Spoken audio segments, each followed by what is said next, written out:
Dear children, today we are going to continue the chapter Great Stone Face Part 2. The Great Stone Face Part 2 is an extension of Lesson 9, The Great Stone Face Part 1. Ernest, a very simple and unnoticed boy, had grown up to be an old man with white hair. All the years that brought him here were not useless because he had become so wise that the number of wise thoughts exceeded the number of white hair on his head. He was not unpopular anymore. Many people came to see him, and the story tells us about one such poet born in the valley who had moved to distant cities but had come back to meet Ernest. In the end of the story, the old prophecy gets fulfilled as they find the man who bore likeness of the great stone face. So, let's start this chapter. Many years passed, and Ernest was now an old man with white hair upon his head, wrinkles across his forehead, and deep lines on his cheeks. All the years that brought him to this stage were not useless because he had become so wise that the number of wise thoughts exceeded the number of white hair on his head. He was not unpopular anymore. Although undesired for, he received all the fame that many go after. In fact, he had become known outside the valley too. Many active men from the cities, college, professors, and people from far away used to come to see him and have a conversation with Ernest. He welcomed them with great sincerity and conversed with them with his purest heart, saying whatever came in his mind or even sharing his deepest thoughts. As he talked to people, his face would brighten that would shine upon others as if he was a mild evening light with him being unaware of it. As Ernest grew old with each year that passed by, he came to know about the poet who had come to this earth by the grace of God. Although the poet was a native of the valley, he had spent most of his life in distant cities, blessing them with his music. He even kept the great stone face alive with his poems. His work made its way to Ernest, and after winding up his usual day's work, Ernest would read while sitting on the bench in front of his cottage door. After reading the poems, Ernest would lift his eyes to glance at the great stone face.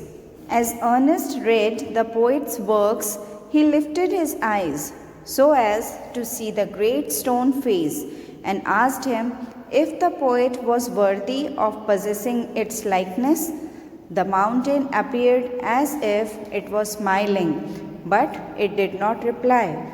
On the other hand, although the poet lived far away from the valley, he very well knew about Ernest and had put so much thought into his character that he wanted to meet Ernest, who was so wise yet simple in his way of living.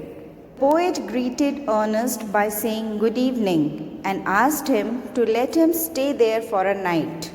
Ernest agreed gladly, as the poet further said with a smile on his face that he had never seen the giant stone face welcome a stranger so gently and kindly.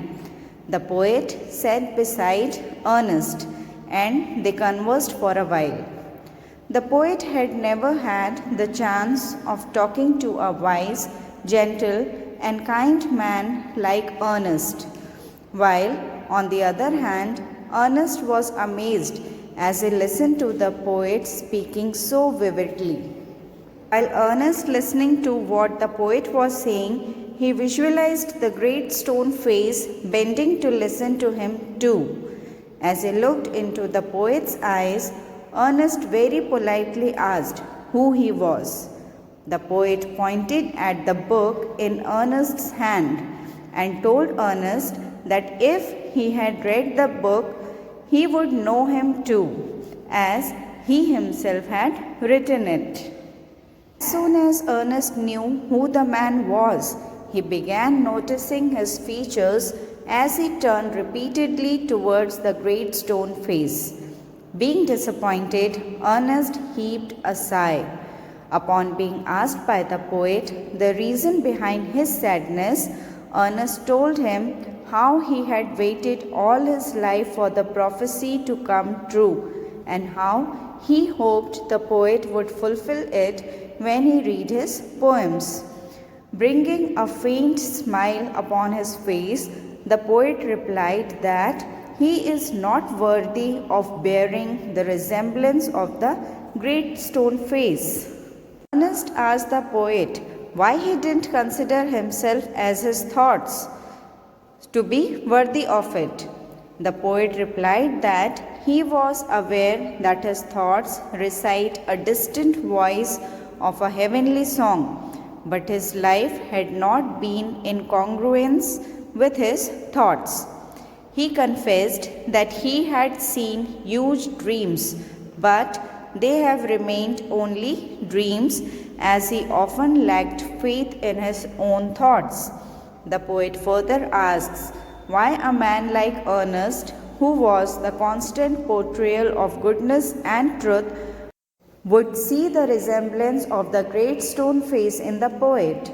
The poet said all of it in a sad tone, and his eyes were filled with tears. Ernest's eyes had tears in them too. Now, Ernest had a habit of speaking to his neighbors at the hour of sunset in open air. Therefore, he and his guest went to the meeting place. The great stone face was also visible from the meeting place. As he began speaking to his audience, Ernest radiated familiar kindness upon them. He spoke whatever came in his heart and mind. His words had a unique power because they correspond with his thoughts, and his thoughts were deep and practical because they resonated with how he had always lived his life. He did not just preach, but shared words of life, words that were filled with love and supported by a life spent on good deeds. As the poet heard Ernest speak, he thought to himself that the life story and personality of Ernest was in itself a form of poetry, something he had never written.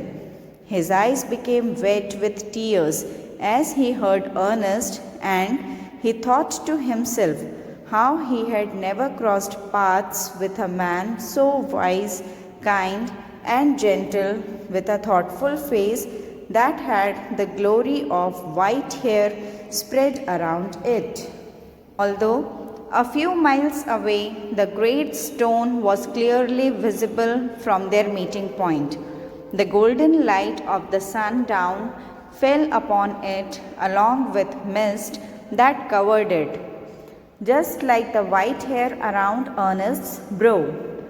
At that particular moment, Ernest's grand expression was such that when the poet compared it with the great stone face, he couldn't control himself as he threw his arms in the air and shouted, "Behold, behold," to draw everyone's attention to the fact that Ernest is the likeness of the great stone face.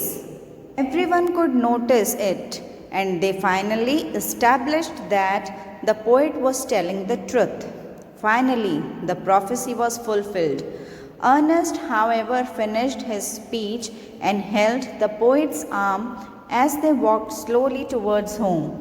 Ernest still hoped that a man wiser and better than himself would someday come, who will be the likeness of the great stone face. So, this was the second part of the great stone face. I hope it is clear to you.